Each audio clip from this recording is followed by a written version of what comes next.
Support comes from St. Louis Public Library Foundation, helping the library serve children and their families with programs and services needed to become lifelong readers. More information about the foundation is at slpl.org. This is St. Louis on the Air from St. Louis Public Radio. I'm Elaine Cha.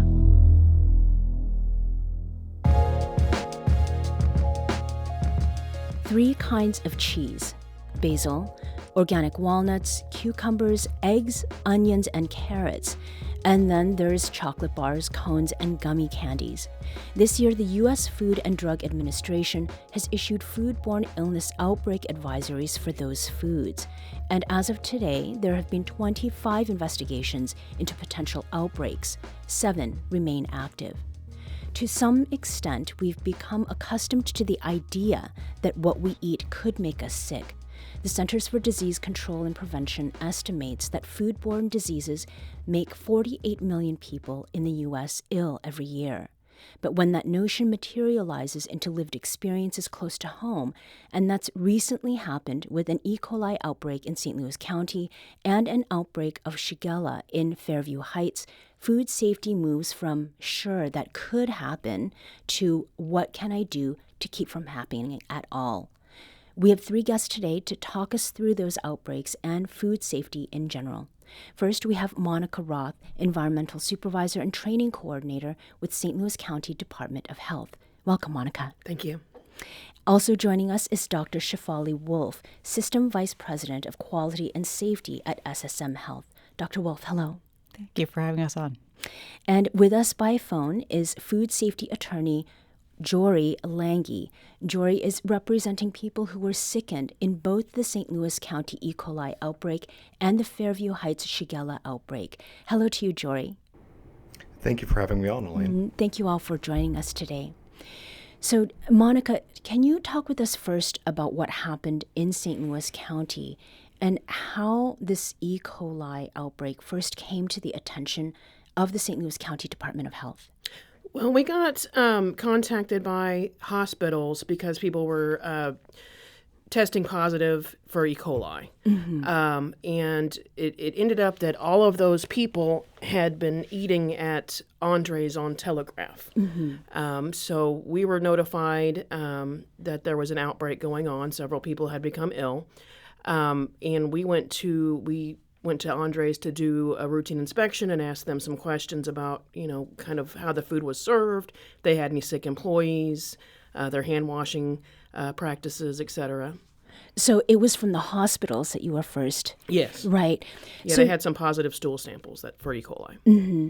And for you, Dr. Wolf, as you were at the hospital with SSM Health, were you seeing a large number of patients coming in with similar symptoms, or is this something that you were maybe hearing about from elsewhere? Yeah, so what Monica describes is exactly the path that happens when we become aware of these foodborne outbreaks. We start to see an increase in patients who come into the hospital with nausea, vomiting, diarrhea, abdominal pain. And we don't always test, but when patients do come in sick enough to be hospitalized, we do test their stool. And if we see a clustering of E. coli or shigella or salmonella, those are all reportable to both the county and state Department of Health. Mm-hmm. And once the Department of Health has that information, they then partner with people like Monica and her teams to do a source investigation. Where could this have been coming from? Right. What is a cluster, Dr. Wolf? An increase in what would be normal. So, we might see a little bit of seasonality around in the summertime, especially some increases in E. coli as people are barbecuing and maybe eating undercooked hamburger. But we wouldn't expect to see, 5, 7, 10, 12 cases of salmonella, shigella in a given week or a 2-week period. That would be unusual. So this is from the health side of things. And I think some of the time when we are thinking about outbreaks, we don't necessarily think about the people first. We think of it as like a public health kind of emergency. Jory, you are representing clients in both cases in St. Louis County and in Fairview Heights, Illinois. What are some of the things that the people you are representing have been going through?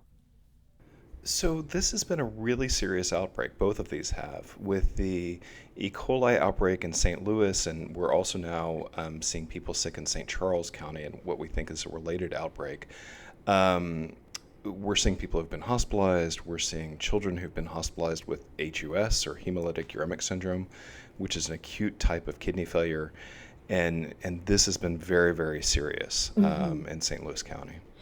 And the kinds of stories that you're hearing from people close to where we're now broadcasting from in St. Louis, I mean, you've been working with clients all across the country. I mean, to what extent is what's happening here in St. Louis, for example, representative of what is happening in other places across the nation? That's a good question. So we do see food poisoning all across the nation. We think right now that the St. Louis cases are connected to a larger outbreak of E. coli that's affecting 10 different states. And the CDC has said in that outbreak that there are 75 reported cases. But one thing we also know from the CDC is that for every one reported case of E. coli at 157H7, statistically there are about 26 other cases. So this national outbreak involving iceberg and romaine lettuce that we're hearing about, it's probably actually closer to 1,900 people who are sick in that when you do the math. And we're seeing the largest group of people sick in that in St. Louis, unfortunately. And that probably just comes down to more of the contaminated lettuce was served and delivered to the St. Louis area, unfortunately. Dr. Wolf? Yeah, so I think what Jory's saying really should be underscored is that I think there are a couple of things in what he's just said. A lot of times the symptoms of food poisoning can be really hard to distinguish from just a normal stomach bug. Like maybe I have the stomach flu, nausea, vomiting, diarrhea. And for most people, they'll get better on their own. So a lot of people don't seek medical treatment. And so Jory's point about these cases going underreported is very likely true. Right. And it's really when people start to get sick enough coming to the hospital, and people who have compromised immune systems, pregnant women, children, people at extremes of age, are going to be those who are most vulnerable to developing complications of these types of foodborne illnesses. So I wanted to underscore what Jory just said. Yeah, and one of the families that Jory, you're representing, in fact, has had their child in the hospital for 20 days, receiving multiple rounds of dialysis and transfusions. So, I mean, thinking about children and then also elderly people, how vulnerable they are, as populations, and then for it to hit this close to home is quite something. David on Facebook had written to us asking, how is a person supposed to know if they get sick from food poisoning like E. coli versus something like the stomach flu or other viruses at this time of year? Dr. Wolf? And that's an excellent question. And I think for a lot of people, the symptoms are really difficult to distinguish. We encourage people to seek medical care. So either talk to their primary doc, show up to the emergency department or urgent care. If they have fever that goes on for more than 48 to 72 hours with severe abdominal pain, diarrhea that becomes bloody, or they're becoming dehydrated. And that's when they really should seek out medical care. Okay. And when they do, they will oftentimes have stool testing done, either a culture or some molecular test that will help the physicians taking care of them guide treatment. So, Monica, I want to come back to you because you had talked about how the county Department of Health was notified by the hospitals and then the action that you took thereafter. I would imagine that for a business, especially a local business, to be hit with allegations of contaminated food, that is a big deal.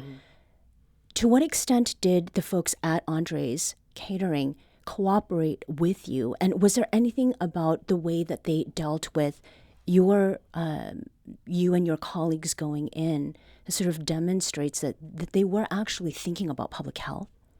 Well, they let us do our job, but they weren't very happy. They were very defensive about, you're here, you're accusing us of this, and they just said, it's not us, it's, why are you blaming us? And so even though the owner let us do, our inspection, he was kind of screaming and yelling and, not very happy with us for being there. Right, right. But ultimately, what you found is that the supply was a problem, right? Yes. Yeah, and eventually we did, but at first we didn't know, where it was coming from. So walking in the door, we wanted to talk to them about, have you had any sick employees? What's your hand washing policy? Stuff like that, because if a sick employee had come to work and didn't wash their hands properly, that could have caused it. It ended up not being what caused it. But walking in the door, we didn't know. Right, right. And a spokesperson for Andre's Catering had actually sent a response for a request, that is, for a statement. And they said that from the onset of the St. Louis E. coli outbreak, our thoughts have been foremost for the safety and well-being of our customers and community. We continue to hope and pray that anyone who became ill recovers and requires no further medical treatment. We understand how important it is to combat foodborne illnesses. It's why our staff goes through rigorous training and has been ServSafe certified since 1980. We look forward to St. Louis County finishing its work and finding the source of our local outbreak. Jory, as you hear that, what is it that we know about the cause of the E. coli outbreak in St. Louis County? What is the latest on it? So I think the latest is that this appears to be linked to a larger national outbreak of romaine lettuce and iceberg lettuce mix that we're seeing in 12 different states. And Monica, how is it that something like E. coli gets into a supply of lettuce? Where does it get its start? I don't know. No. That's something that's that's on a national level, and I don't know how that how it gets into the food supply. Once it's there. And I can jump in and address that. Sure. We don't know yet in this outbreak. That's something we hope to find through the investigation.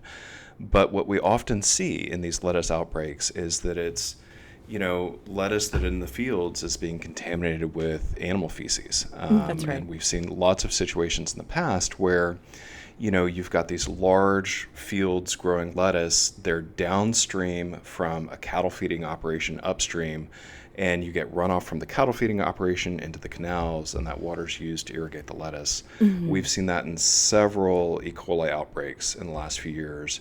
And again, we don't know exactly what's happened here, but that'll be part of the investigation to figure out how did our food get contaminated with E. coli. We're talking food safety this hour and taking your questions. With me are infectious disease physician Dr. Shefali Wolf, St. Louis County Health Department Food Safety Inspector Monica Roth, and food safety attorney Jory Lange.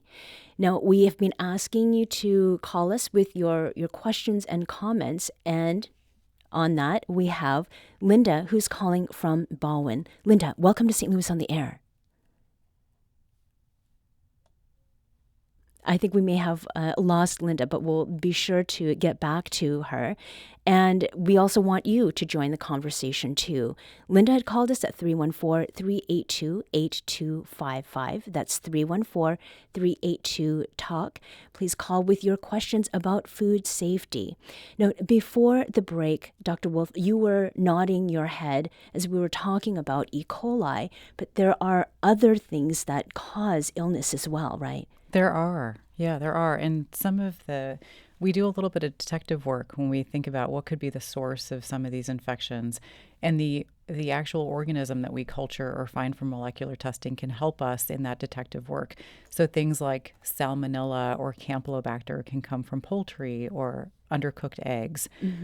We sometimes see shigella from undercooked red meat, or outbreaks of Staph aureus, which cause illness pretty quickly after people have consumed a meal, 2 to 4 hours after a meal. And sometimes that can be from people not washing their hands if you go out to a restaurant. Right, and so some of those clues can help us distinguish between just a normal stomach virus and some of these foodborne infections. Right, right.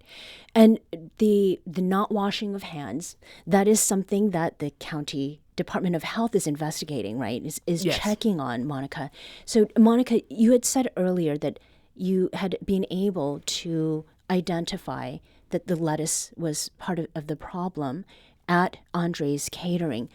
What is it that happened thereafter? What happened to that lettuce? So the Center of Disease Control at the county, they had interviewed the people that had become sick, and the way they found out that it was the salad, we didn't know that it was lettuce, but they thought that it was the salad because everyone that became ill had eaten the salad. So that's how we narrowed it down to the salad. So then we went out to the restaurant, and we at first we embargoed everything that was all the ingredients to the salad, and then the state of Missouri, their Bureau of Environmental Health Services, they were more interested in the lettuce. We went out there with the state, and they took a sample of the lettuce, and then the owner of the facility voluntarily destroyed the rest of the lettuce that wasn't taken for sampling. And the way they did that was they opened all the bags of the lettuce, put it into the dumpster, and then poured bleach on top. And us with the health department, we witnessed that because we didn't want anybody to come take it out of the dumpster. Mm-hmm. And I believe that Linda is back with us now. Linda in Bowen, thank you for calling us back. What is your question or comment? Well, I would like verification of what I believe to be a fact. I do not ever hear the medical community, the health department, or the media mention this. I have been led to believe that E. coli is not only caught through eating contaminated food, but it is also contagious. For instance, a mother and father could have eaten out and, come down with E. coli, and then possibly their children or other family members could catch it from them. Is this true or is this not true? Mm-hmm. Thank you for the question. Dr. Wolf? It wouldn't be common. It would be so E. coli, a couple of things. E. coli is a bacteria that we carry within our own intestinal tract. Mm-hmm. And so people can develop illness from E. coli. It's the most common cause of urinary tract infections, for example. So people can develop E. coli infections just from their own normal bacteria. Right. When we talk about foodborne related E. coli, it's typically spread through contaminated food. Mm-hmm. It's spread from stool to hand to person. Right. That's typically what happens. Okay. So could there be possible spread between if people don't wash their hands? Maybe. But the most common way is going to be from undercooked food if we're talking about E. coli related to foodborne illness. Mm-hmm. Right. What questions do you have about preparing food safely? Or maybe you've seen someone in their own kitchen doing things that you are questioning. Reach us at 314-382-8255. That's 314-382-TALK. Now, something that is contagious is shigella, right? And shigella was the culprit of an outbreak that happened in Fairview Heights just a few months ago. Jory, can you talk with us about what happened there and how it is different from what has been occurring in St. Louis County? Yeah, so there was a massive outbreak of shigella in St. Clair County, just down the road from St. Louis. A couple of months ago. We represent over 300 people who got sick in that outbreak. And we know that, over a dozen people were hospitalized in that outbreak. And then one really concerning thing we've seen in that shigella outbreak is people with long-term complications, like reactive arthritis or irritable bowel syndrome, both of which are among the known complications of food poisoning. They're rare, but they can happen.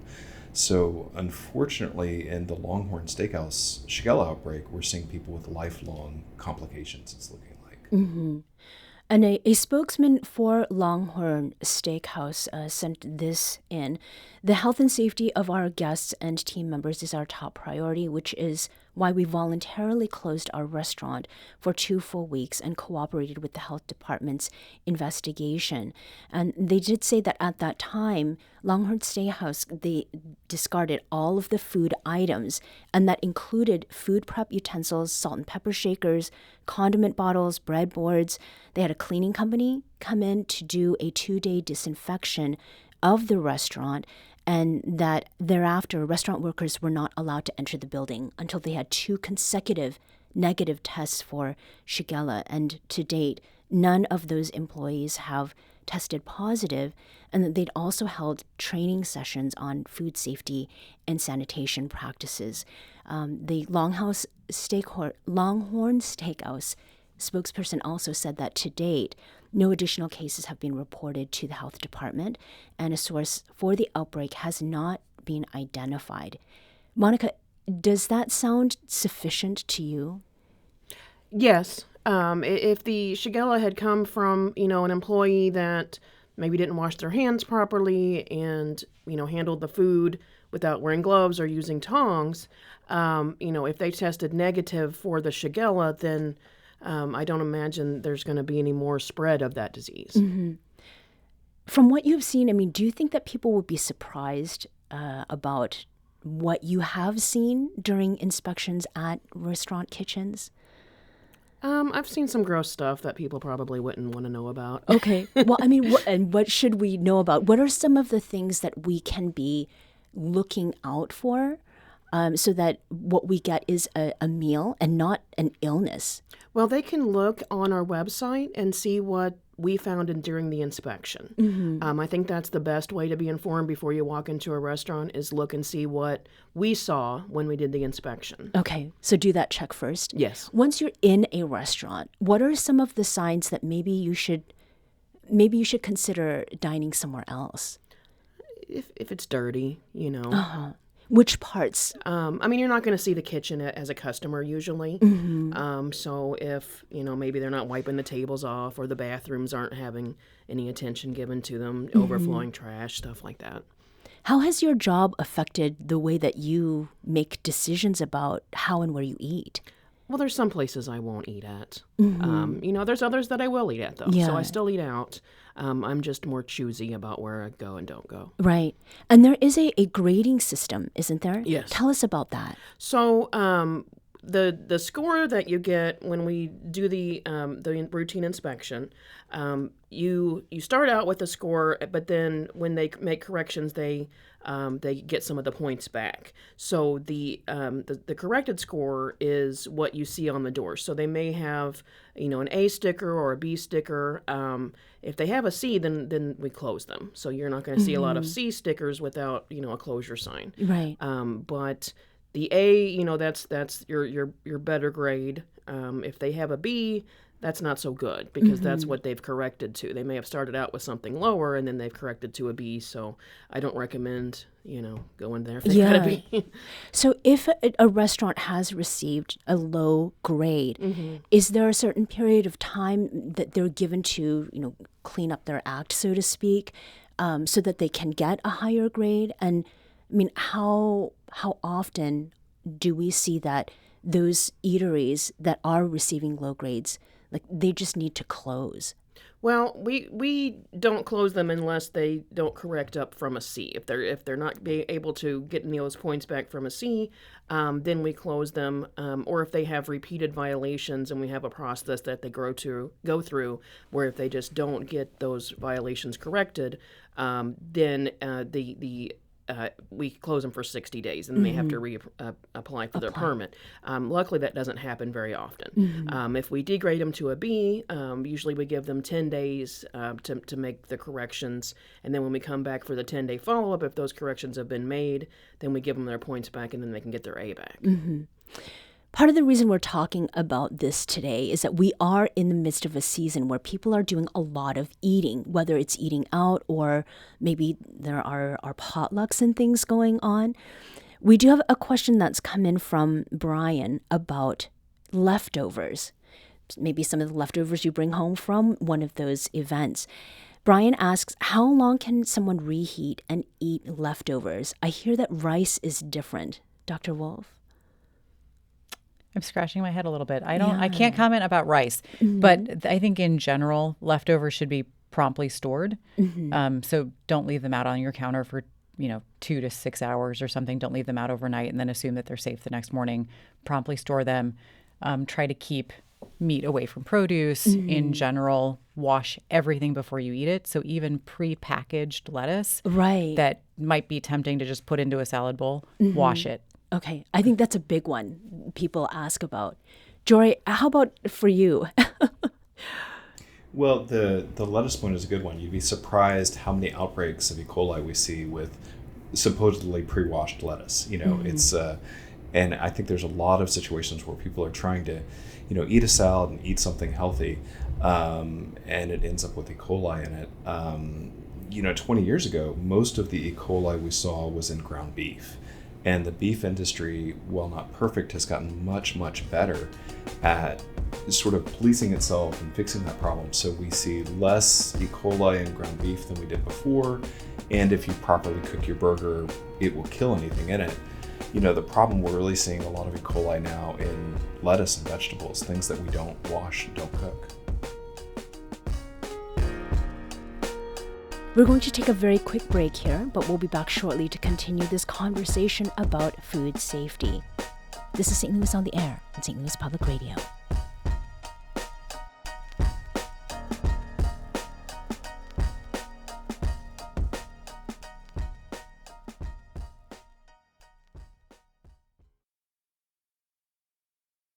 Welcome back. I'm Elaine Cha. Let's return to our conversation about food safety with infectious disease physician Dr. Shefali Wolf, St. Louis County Health Department Food Safety Inspector Monica Roth, and food safety attorney Jory Lang. We've been asking for your calls and your emails, and one of the things that we received came from Joey on Instagram. Joey asked or commented, "Our food supply is riddled with chemicals and poor management. The people working in the industry are overworked and underpaid. Couple that with food corporations cutting safety standards and protocols to eke out more profit. It's a dangerous situation." We also heard from Angela, who asks on Instagram, "I would love to know how often food is inspected in the packing and shipping process." So to that question, Monica, do you have any sense of that? We don't inspect, the packing and shipping facilities. That's either the FDA or the state of Missouri. Right. So I don't know the answer to that. Right. Jory, I believe you have some insight into this. Well, there are lots of state and federal inspections, but and we think that the state and federal inspections are doing the very best job they can, but we do still see a lot of food poisoning slip through the cracks. Every one of these national outbreaks that you're seeing are a concern, and I think that unfortunately, food is a lot scarier than most people realize until something happens to them or someone in their family. Right. Marion St. Charles wrote us, "My daughter almost died from the outbreak that struck 20 plus years ago prior to the Jack in the Box outbreak. We thought she was urinating, but she was actually passing liquid through her bowels. We kept giving her liquids to hydrate her, but she was drowning from all the liquid. The doctor said she had salmonella and it would pass, but she became lethargic. So we took her to the ER where she was diagnosed with HUS, which is something that you mentioned earlier, Dr. Wolf." Mary continues, "She got the poisoning from airplane food. I got her a child's meal, no burger. There was cross-contamination from someone who packed her meal. Fortunately, she recovered, but it's a terrifying experience." So, Jory, with the people that you're representing, unfortunately, this story is probably not one that sounds unfamiliar. In the case of the people you are representing, do they decide to pursue litigation because what they've experienced is so severe? Yeah, I think so. And really the human story of this is food poisoning is a terrifying thing when it strikes a family, particularly when it's striking a child. And as Dr. Wolf pointed out, food poisoning can be especially severe for young people and older people. They can be especially severely affected by it. And, your caller's talking about HUS or hemolytic uremic syndrome, which is a type of acute kidney injury or acute kidney failure. And there's, 3 people who've suffered that in St. Louis. We found out about a 4th person in St. Charles County who's also suffered through that. So it's a really, really severe, significant problem people can have with food poisoning. Jory, you've made food safety the focus, that is, of your career as an attorney. In that work, what has surprised you most? It's just how many problems there are in the food safety supply. I'm kind of a terrible person to take out to lunch because, we see all the bad things that happen. And there's just, and it really is tricky because, what was dangerous 20 years ago with E. coli in beef, that is not completely fixed, but is much better now. And now we're seeing so much E. coli in fresh produce that we don't normally cook, so there's no kill step in it. And it's really hard as a consumer to protect yourself from some of the things out there. If you're a consumer and you're making a salad for your family and it's got E. coli in it, it looks just like the lettuce that doesn't have E. coli in it. So it's hard to know what to do to keep yourself safe in some of those situations. Right. Well, and on that note, and in the spirit of public service and public safety, we wanted to make sure that we answered some questions because we do want to stay safe. Dr. Wolf, there are a couple of listener questions we've gotten about preparing food in private kitchens. Should raw chicken be washed? No. No. Okay. And the reason for that is because we want to avoid cross-contamination, right? You don't want Campylobacter or a salmonella that might be on that raw chicken breast to then be spread to countertops where you might put your hand and then you might use your hands to wash lettuce or, cut up an apple. Right. So no, there's no need to do that. Just cook it to the right internal temperature. Yeah. Monica, what's the best way to wash produce? And some people will just run it under the water. Wipe it on a shirt. Oh, I would run it under your tap water in your kitchen sink. Is there anything else, like, should we use solutions to? I think just tap water is okay. Yeah. And I think another thing to note is that, Dr. Wolf, you were talking about the numbers, right? The numbers of people who are affected by food poisoning, and then those who do suffer more serious or deleterious effects. What is it that we should keep in mind? Yeah, so I think, this story is really important, and I appreciate you bringing it to light, right, and having the multidisciplinary conversation around food safety. And while this can all seem very scary, I think just keeping in perspective that most people who develop a foodborne illness are going to recover, and they recover even without medical care. We do want people who have fever, abdominal pain, bloody diarrhea, signs of dehydration. So that child with lethargy, we want you to come to the hospital. The most common thing that we're going to do to support you is oral or IV hydration. That's going to be the most important step. There are people that do benefit from a short course of antibiotics, especially if their symptoms are very severe, and that can help mitigate some of the downstream effects like hemolytic uremic syndrome that can happen to people that have suppressed immune systems or are at extremes of age. The death rate is very low. So if we think about the sheer numbers of people who are diagnosed every year, I think last year 153 people died of a foodborne illness. And that's tragic. That number should be 0. Right. But in the scheme of millions of people who develop these types of infections every year, the death rate is low, which means that most people do get better. And if they do seek out medical care when it's appropriate, the medical community can help support them through that illness. Right. We had another listener ask, when you see a mouse in a restaurant, is that bad? And is it reasonable to expect that restaurants won't have those issues? And I will add here that particularly in places where the infrastructure, the buildings are really old, it can be very hard to get rid of those kinds of pests. So, yeah, mouse in a restaurant, what do you do? That is a critical violation if I see droppings from mice or if I see a mouse crawl across the floor. So what I would do is tell the restaurant they need to clean everything really well and have someone come in from a professional pest control company, and then we make sure that gets corrected because that is, something that we take seriously. Right. And so what grade would that warrant? Is that a C? It's not an automatic C. Now, if there was an infestation of mice that was very bad, then that would be a closure. But if it was, more of a minor infestation, we would want them to fix it, and we would give them, usually 10 days to get that fixed. But it's not necessarily an automatic grade drop because everything is worth so many points. If it was an extreme infestation, we would call that an imminent health hazard, and we would close them for that alone. But there's different grades of infestations. Right. So, it sounds like you are being very thorough and looking at different aspects of what constitutes a place that is health friendly. Yeah. Morgan on TikTok had asked, who is at fault for a lax regulations generally? Jory, what do you have when it comes to that? So regulations are a really important part of food safety.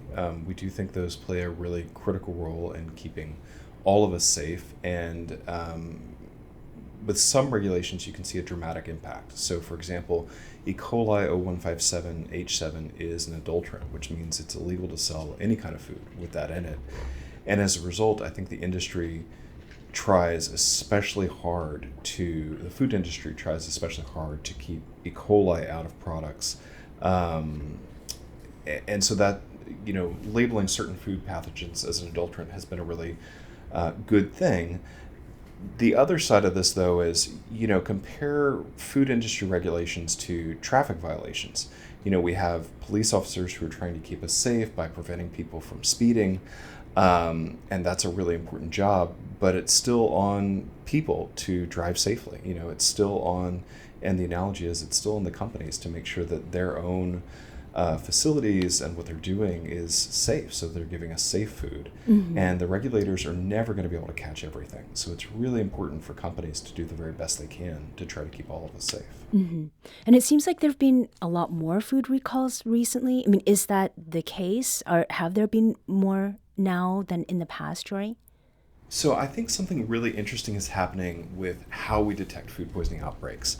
Health departments are now using something called whole genome sequencing, or WGS, which is like a genetic fingerprint to identify connections and links between outbreaks.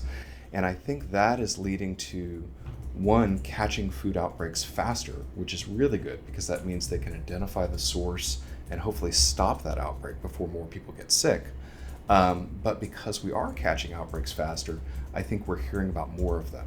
Mm-hmm. But we tend to be hearing about more outbreaks, but they're smaller. And that's actually a sign of progress, I think. Okay, well, that's a great note to end on.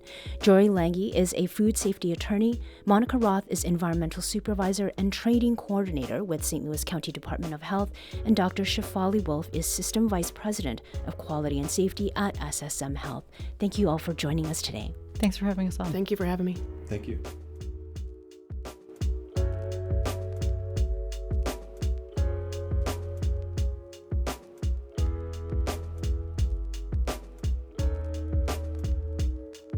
This episode was produced by Emily Woodbury. Audio engineering and podcast design by Aaron Dorr. Our executive producer is Alex Hoyer. St. Louis on the Air is a production of St. Louis Public Radio. Understanding starts here. Do you find yourself regularly listening to episodes of St. Louis on the Air? Suggest us to a friend you think might enjoy our conversations. And leave us a review and rating on Apple Podcasts on the App Store. It's the simplest way to help people discover our show. Thanks. St. Louis Public Radio is a member-supported service of the University of Missouri St. Louis.